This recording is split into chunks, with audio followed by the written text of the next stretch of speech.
just hearing the debate with the press, and I always think it's good to look at things with balance. Of course it is, yes, absolutely. You can't do that if you're banning half the journalists from the room, can you? Yes and no. To me, I think, in my opinion, with the Brexit negotiations that took place in the build-up to the withdrawal agreement, I think in certain situations, to get obviously hot press, things were being leaked or sort of announced earlier, and I think that it's fair of the government to sort of turn around and say, actually, they need to control this next level of negotiations. So with certain briefings, to only allow people in that haven't compromised their negotiating position, if that makes sense. I'm very sorry, but it doesn't. No? No, not even close. Well, because I just now say to you, could you give me one example of the sort of offence you're talking about, and then explain to me how and when it was committed by the Mirror, the Eye, the HuffPost, Politics Home, the Independent? Good. Good. Go on then. They had the leaked documents, didn't they? Which leaked documents, mate? Yellowstone was leaked. Yellowstone. Yellow Hammer. Yes, but that'd be a civil service leak. And I forget it does lead into that same sort of thing, though, doesn't it? If the but who got that? Who got that leak? I'm not sure. Not sure. But you need to be sure, because what if the people who got that leak weren't banned yesterday? I agree with your point. It's not a point, mate. You're not putting any balance in at all. You're ringing in to say, I like balance, therefore I like journalists being banned from briefings. Right, okay. So the next point I want to raise is LBC have put forward a post on the Twitter this morning regarding Keir Starmer's position on the government banning press. Yes. But there's not a single comment about Keir Starmer banning the Sun. Yes, but he's not in government. He's the leadership candidate for the Labour Party. And oddly, I'm on. You know, you're on LBC now. Yeah. I've talked about that already. I didn't catch that. That's all right, but just pointing out there's no conspiracy. I've talked about it live on LBC. And I wasn't there. But if you've got you know now, so we can park that as well. What have we got left?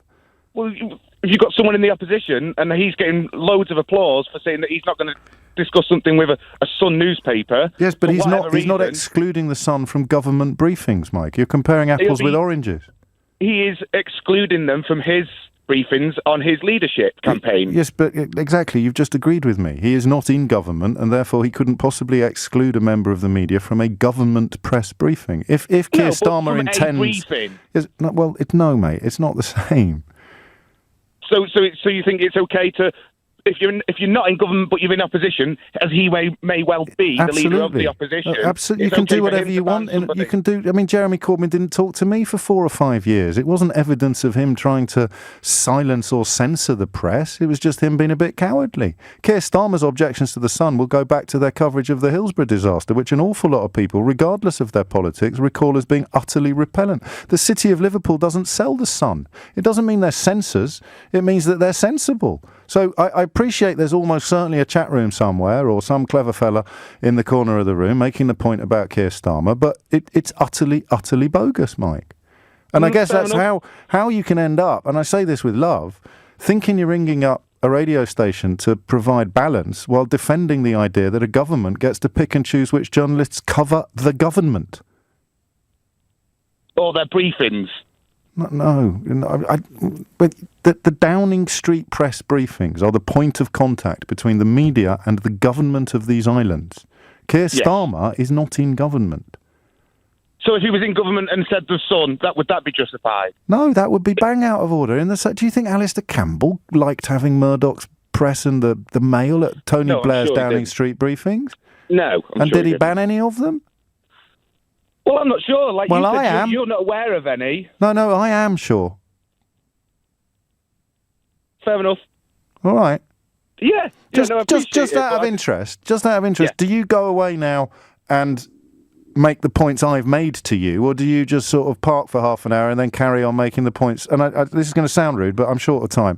Then carry on making the points that have fallen apart and just hope that you'll get a slightly less intelligent inquisitor on the other end of the conversation. Within the sector that I work, yes, I do understand the need for certain types of. So you are. You're off you go with this. So you brought your points to the table. They've all fallen apart, and off you go. Just popping them back out again, yeah? No, I do appreciate your point. Appreciate your point. I think it was the Sunday Times that got hold of Yellowhammer in August of 2019. Guess what?